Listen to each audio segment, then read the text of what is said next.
अस्सलाम वालेकुम। Asia 41 news के साथ मैं हूँ आपकी मेज़बान ज़ैनब सुजाग। खबर शामिल करते हैं जंग से।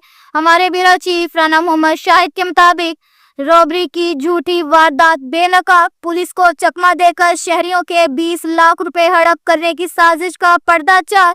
थाना कोतवाली के इलाका से रॉबरी की झूठी इतला देने वाले अली मुबारक के खिलाफ कानूनी कार्रवाई का आगाज कर दिया गया।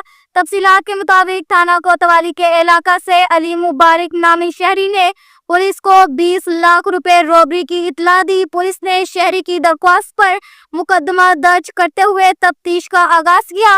वारदात को ट्रेस करने के लिए सीसीटीवी फुटेज और दीगर वसाइल बरूए कर लाए गए। पुलिस ने जदीद तरीके से तफ्तीश और सीसीटीवी फुटेज से झूठ पर मुबनी मनगढ़ंत रॉबरी की कहानी का पर्दाफाश कर दिया। अली मुबारक ने 20 लाख रुपए की रकम मेजान बैंक में जमा करवा कर पुलिस को रॉबरी की झूठी इतला दी। पुलिस को चकमा देकर शहरियों के 20 लाख रुपए हड़प करने की साजिश पर अली मुबारक के खिलाफ कानूनी कार्रवाई का आगाज कर दिया गया। मौसर तफ्तीश पर पुलिस ऑफिसरान को शाबाश देते हुए DPO captain retired Bilal Iftikhar Kayani का कहना था कि पुलिस को झूठी इतला देना न सिर्फ जुर्म है बल्कि सरकारी वसाइल का ज़िया भी है। डीपीओ का मजीद कहना था कि पुलिस को फरेब देकर अपने मजमूम अज़ाइम को पूरा करने वालों के साथ आनी हाथों से निपटा जाएगा।